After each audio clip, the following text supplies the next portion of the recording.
Hey YouTube, how you guys doing today? Kevin here coming at you with another video. Okay, so what you're looking at here is a bunch of, what do you call it there, magneto parts, and we are going to talk a lot about magnetos today. But before I get into this, I want to talk to you guys about something else. KAPLAN America. They have a YouTube channel, and what they are is they're a museum.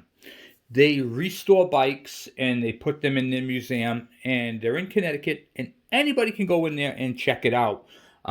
They have tickets available to get in and all so forth, so forth. KAPLAN America is basically does what I do, just instead of making the bikes personal like I do, they restore them back to original factory condition. I mean, these things run as good as new, if not better.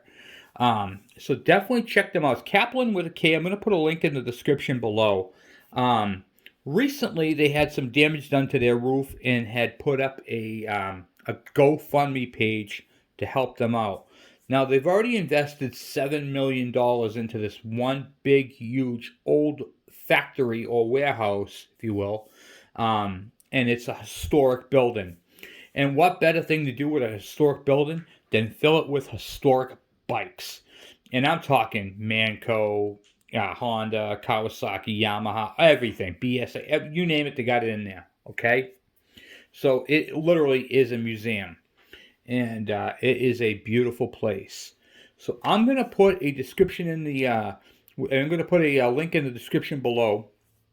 And if you get a chance to, get over to KAPLAN, subscribe to their channel. It's KAPLAN America, and give them a thumbs up. It puts them higher in the algorithms and pushes their channel, and that's a great way to help them make money on YouTube. And same with me. Give a thumbs up, and you'll move further up. The other thing I wanted to say to you is I'm going to be putting the what do you call it there? It's going to have the link to their GoFundMe page. So anything you guys can do, if anything, please donate to them. They're doing a great service to us older motorcycle lovers who love these bikes. So anyway, let's get into what we're going to be doing. Once again, it's KAPLAN America over there. Tell them Kevin sent you. Give them a thumbs up. Subscribe to their channel. Okay. Now, we're going to be talking about magnetos. Magnetos are one of the most common problems with bikes, and they're really not a problem. They're a problem because, well, people just don't understand them. That's what makes them the problem, is they're not understanding. And throughout these videos, I try to teach you guys the best possible ways of doing things. So I'm going to teach you guys shortcuts and that sort of thing. So I'm not going to be going off of a book on this one, all right? So when you guys are looking for readings, it's not required, okay? I know it's going to sounds really weird, but it's not required. I'm going to show you guys a shortcut testing a charge coil. Pick up, however you want to do it, okay? So I'm going to teach you guys how to do that. All right, so the first thing we're going to be talking about is these little charge coils. Now, these are built robust. What that means is they're really built strong. They are extremely strong. Kawasaki, Suzuki had these things designed and built by Nippon Denso, Mitsubishi, and Hitachi. Okay, those are the three major players in the magneto game. All right, and throughout the 100+ years that they've been doing this, they really nailed it down. Okay, to find a magneto with a bad charge coil, in my opinion, is hard. Okay, typically it is a problem that wasn't from the bike. It was a person who didn't know how to work on this. Okay, that is the most common thing I find on these. It's not so much the magneto, it's more of the person working on it. That's not a bad thing. People just don't know, so that's what we're here for, and I'm going to teach you. Okay, so let's get into this. First thing you got to know is that this copper wire is separated. It's right up against each other, okay, wire to wire, but it's actually separated by a coating, okay? It's like a clear coat, like a lacquer or something. I don't even know what the name of the coating is. It's irrelevant. So This is the charge coil for the points. So it's the same one as this one. And you'll notice it because it has really small windings. Why is that? For room. So this is 6 volts. The 2 lighting coils make up 6 volts. Okay, so this one puts out 3, this one puts out 3, and together they make 6. This is a regular 6-volt coil, so it's only 1. Now I know what you're thinking, and we're going to talk about that in a little bit. But for the intents of the purpose of the video, I got to keep going forward. Before we talk about what you're thinking, I know what you're thinking. So hold that thought. Okay, so you want to test your charge coils. Here's what I do, because you have no spark. I'm telling you right now, it's most likely not this. Every points system you need to tune it up. A tune-up consists of a condenser and a set of points, and they need to be properly gapped. See these 2 bolt holes? This is a fixed plate. You can't advance or retard the timing. Okay, you basically set it and forget it. And that is why it has a gap, a specific gap. When you set the gap, you're setting your timing. So when you set your timing with the multimeter, it's off. Because now you're only looking to where it just starts to open, you get a reading and you're all set and you lock it down. No, it's going to run, but you're not going to get peak performance. You want to make sure you set that at the in between 12 and 14 thousandths. I go for 13. It's right in the middle. I'm happy. One of the other most common problems that people do not do with a set of points is lubricate the felt. When you don't put oil on that felt, this little tab right here that runs on the cam right here burns out, because now it's just dry plastic on a spinning piece of hot metal and it wears it down fast. What does that do? That changes the gap up here. So if this wears out, this whole thing drops down and closes the gap. Alright, so you need to lubricate that to maintain proper gap.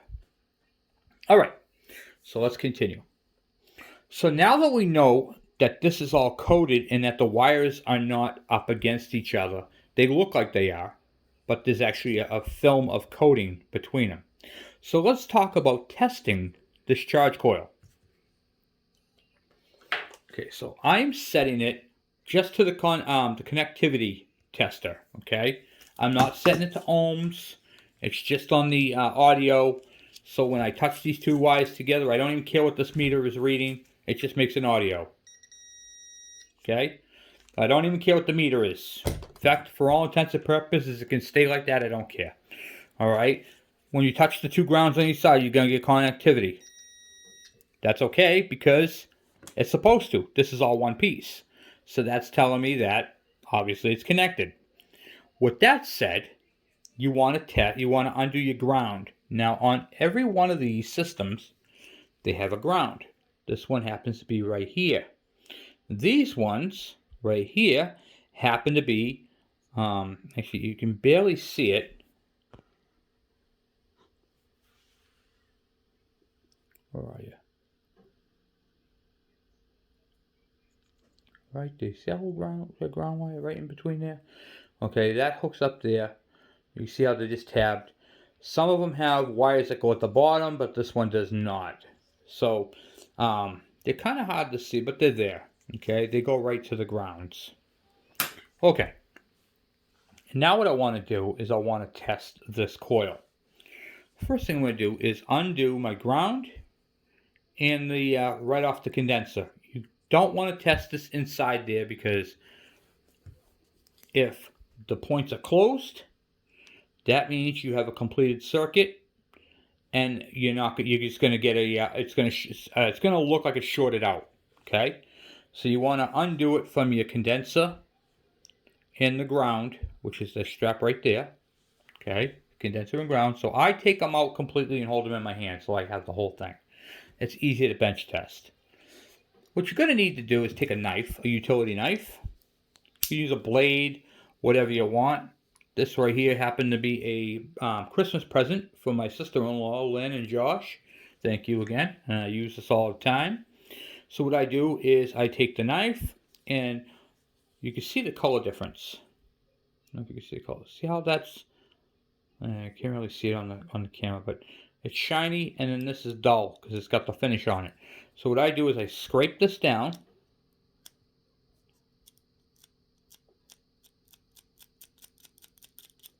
Okay, so it's bare copper. See the bare copper?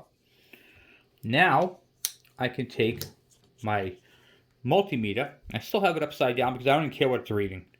Okay. I'll put one on ground. Okay, oh, can you see me? I don't know if you can see me now, hold on. Here we go. Okay. Now I'm getting a reading. Just like that. Okay, so now I know that all my windings are connected. Now what I got to do is I got to test and make sure that this is not shorted to this. So what I do is it doesn't matter which end you can test it from.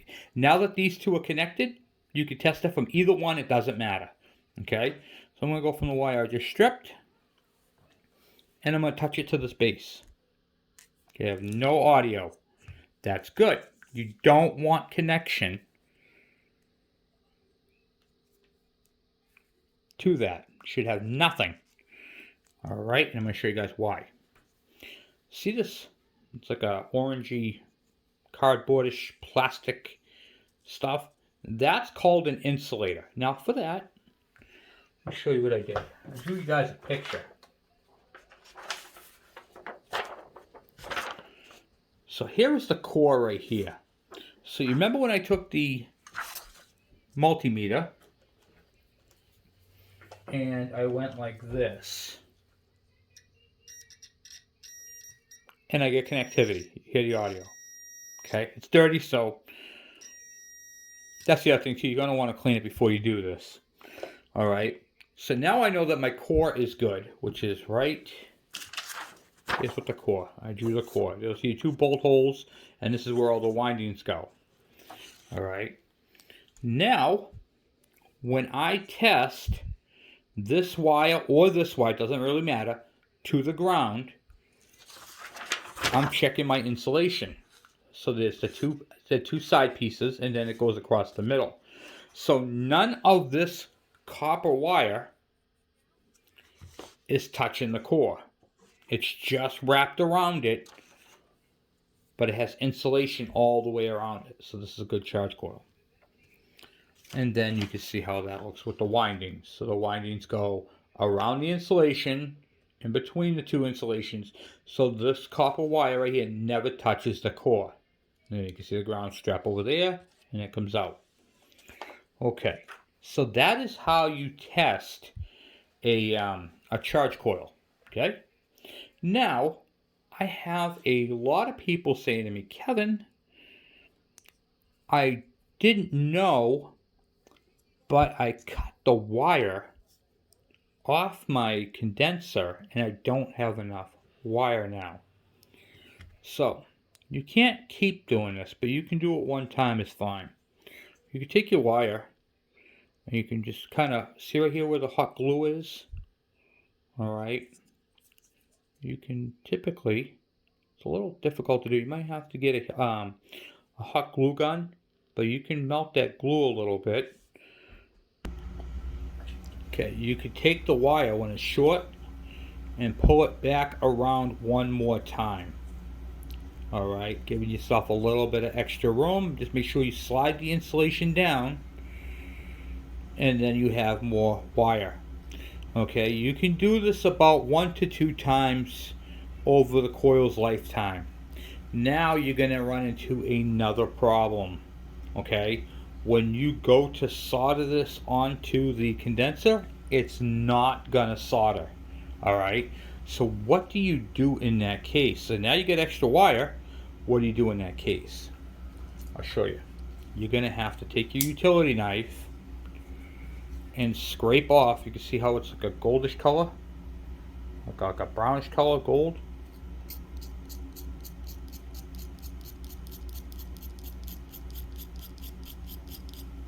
See how it just got shiny right there? I don't know if you can see that or not. You can see the two different colors right there. This dark right here and then the shiny. Now you can solder to it. Okay? So that's one way you can reuse a charge coil right there. Now, why do these go? I mean, typically these things last pretty much a lifetime. I mean, you don't really need to replace them. So I'm going to show you guys something you probably have never seen before. Okay? But here's a 6-volt battery. Okay? Now I'm going to put this on voltage. Let me switch my wire back over. I want to show you guys something. And you're probably going to think this is pretty cool, and then you're going to be questioning yourself.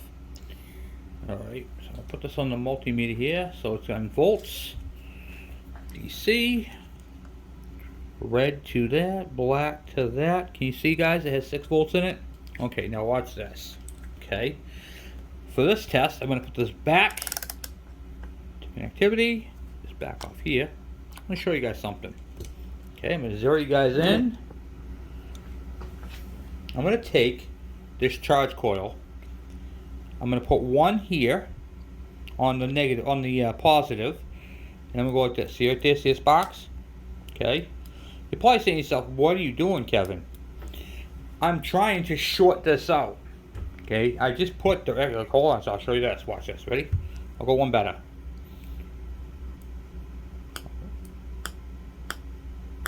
Okay. I was just really holding it on there. Now watch this. I'm going to go back to my multimeter.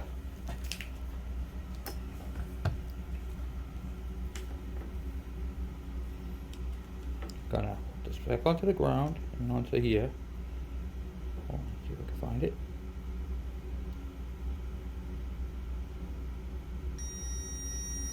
It's still reading. It's still working. And I'm still not shorting it out. So still a good thing. So here's what I'm saying. Here is my argument. You can't even short this thing out by directly connecting it to a battery. Okay? Which is why I'm telling you they don't go. Now, I have people telling me that, oh no, mine's bad. Alright, here's why yours is bad. I'm going to show you guys why yours is bad. Yours is bad because you didn't remove your flywheel, or the person working on your bike did not remove the flywheel for you properly. As a result, you can see the damage. You can see that. Let me see if I can zero that in. You can see right here the markings on these coils. Now you're probably thinking, Kevin, those are little marks. They are little marks. But when you remove this covering that's over these wires, instead of the voltage going from here around to over here, now the voltage goes directly to that. That creates a high resistance and burns it out. Okay? It overheats it and burns it out. That is how that pops. Now, I see people, oh, I fabricated a puller and it goes in the windows here. Boop, boop. And pulls it out. The problem is with that, okay, is this flywheel was not designed for that. This flywheel, when you put something in there and you pull it out this way, you hit the coils. When you hit the coils, you damage your coils. You got to make sure you protect the charge coils at all costs. A simple tune-up for a bike that has no spark is a spark plug, a set of points, these are here, and a condenser. Now I have a lot of people, they'll be like, I don't understand how the coil short, what happens when the coil shorts, how do, what happens? It's resistance. Okay. Let me show you guys something here real quick. I drew a picture of two light bulbs. Okay. This light bulb, as you can see, has the light around it because you got your power here, goes up, illuminates the light, and goes to ground. That's going to light up. Whenever you break a coil, nothing happens. A burnt out light bulb is simple. Power goes in here, comes up right here, but you can see the break. It's the same principle as a charge coil. If you break this winding, it's not going to work. If you create a high resistance going across the top of it, it's not going to work. The power is going to go from positive to ground, period. It's not going to work. It's going to short out. Okay, so that is the difference between, that's how that works. Okay, now I have a lot of people telling me, Kevin, I can't find a flywheel puller to properly pull the flywheel. You can. Right on eBay, flywheel puller, they come with both sides flywheel pullers, and it screws into the center here. I think it's like 27 millimeters or something like that, or 24. It's either 24 or 27, don't matter. But it screws in backwards, it's reverse threads, and it pulls it from the center out. It never touches the flywheel. When you hit these with a hammer, I have a lot of people saying, Kevin, do you have a 4-magnet flywheel? No, not one that I can spare. But when you hit these with a hammer, you shock and crack the magnets. Now, that flywheel is going to be junk. You don't need to hit these with a flywheel or the crankshaft. You buy the tool. The tool's like 15 to 20 bucks. Right on eBay, free shipping. And if you type in KE100 flywheel puller, it comes up. And you can use it on the KD, the KM. If you get the one that has the both sides, you can literally do every single bike that I have. So that is how you properly do that. Get the puller, guys. If you have points ignition, you're going to be using a flywheel puller more often than not. Take your time and protect these. Make sure you protect these. Do not use... Okay.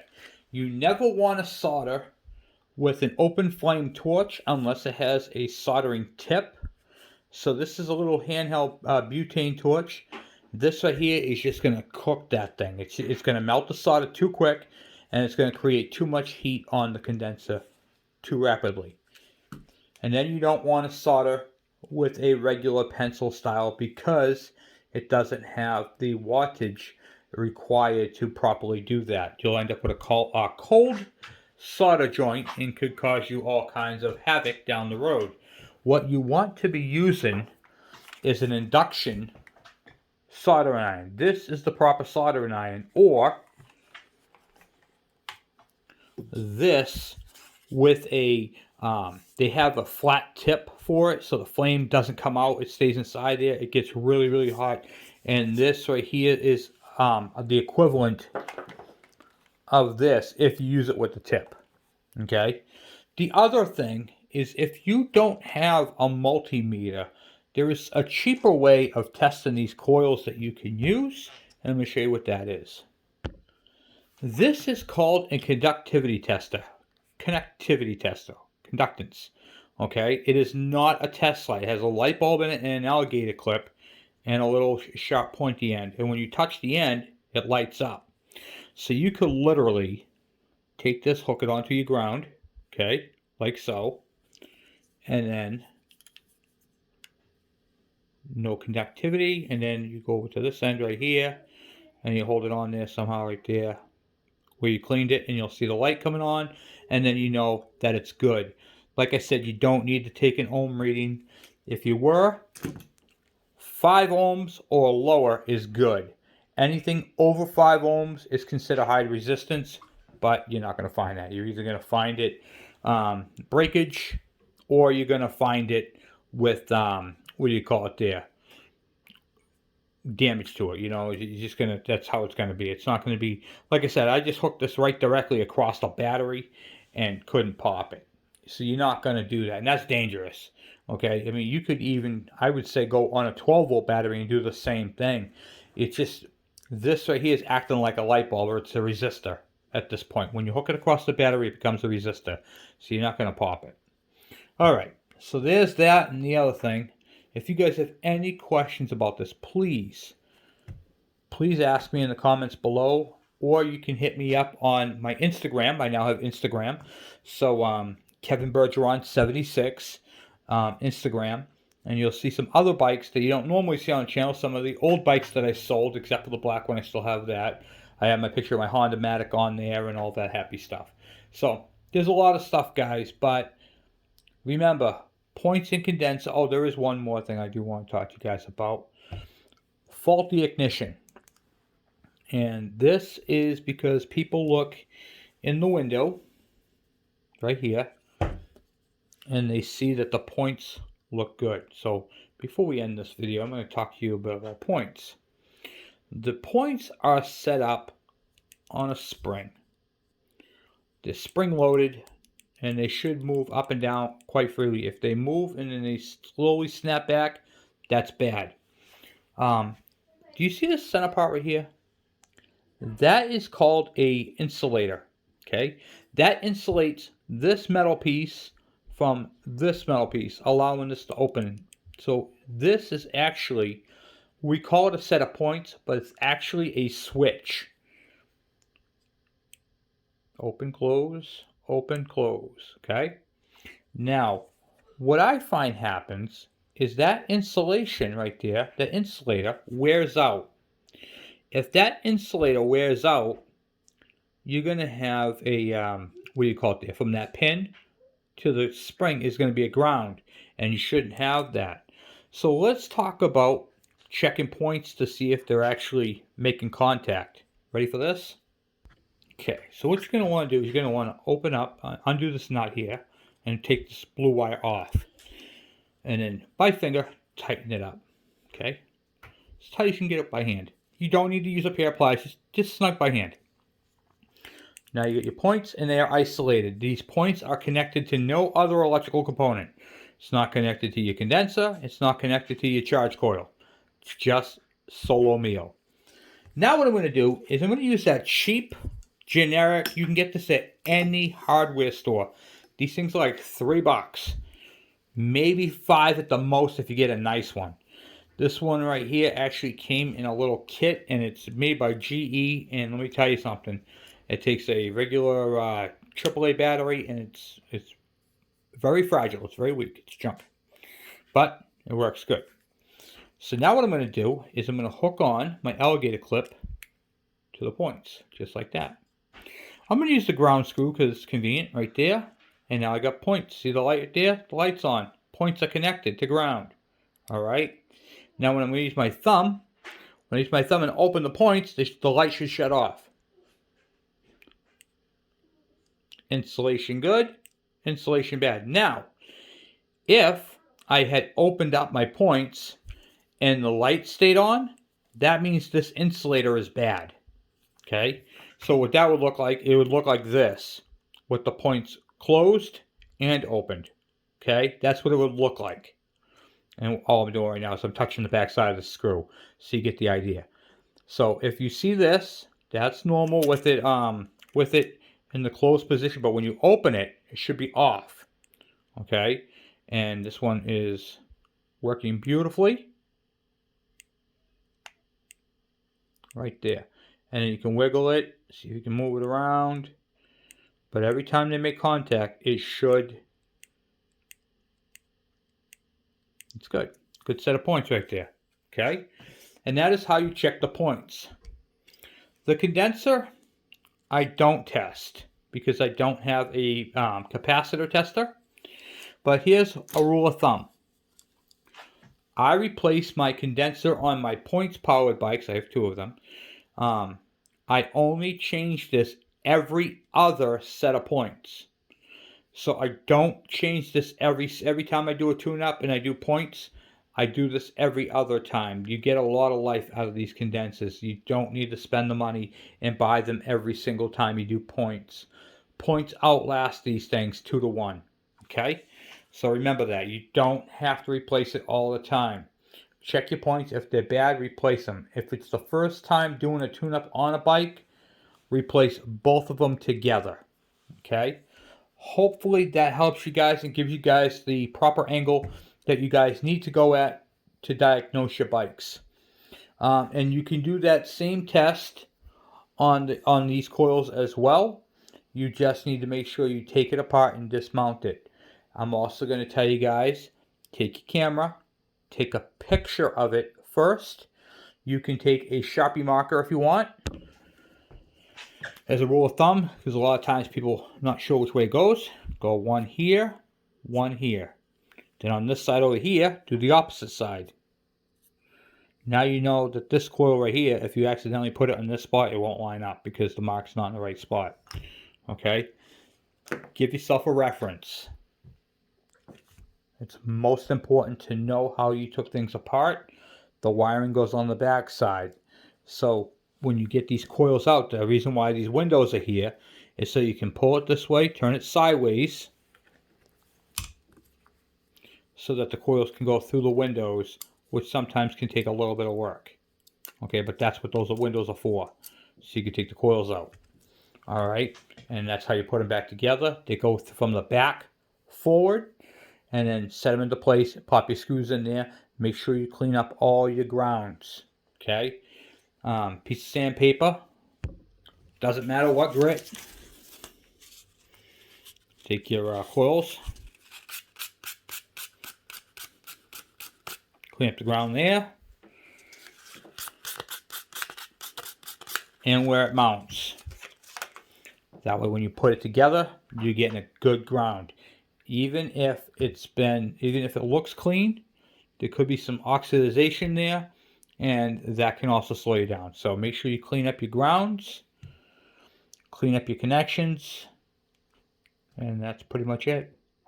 So anyway, guys, I want to say thank you guys again for watching. Thank you for hanging out with me. There's a lot of information here. Totally understand that. So by all means, if you have any questions, please hit me up on Instagram, Facebook, or what do you call it there, right on the channel. I do have an announcement on my, comments. Some comments on Facebook are being held for review. I don't know what that means. I've never had it. I never really ran into that. And I'm getting some people saying, oh, it must have to get approved. And I don't know who does the approval. It doesn't even give me that. It just gives me a checkbox. So I gotta figure out what that is. But if you do a comment and I don't get back to you within a day or so, assume that it's being held for review and hit me up on one or the other. Say, hey Kevin, by the way, I left you a comment on your YouTube channel and you haven't gotten back to me. You're not being a jerk. And I'm not being a jerk. It's just that I don't know why it's being held for review. And so I've been, I try to always answer you guys' questions the best to my ability.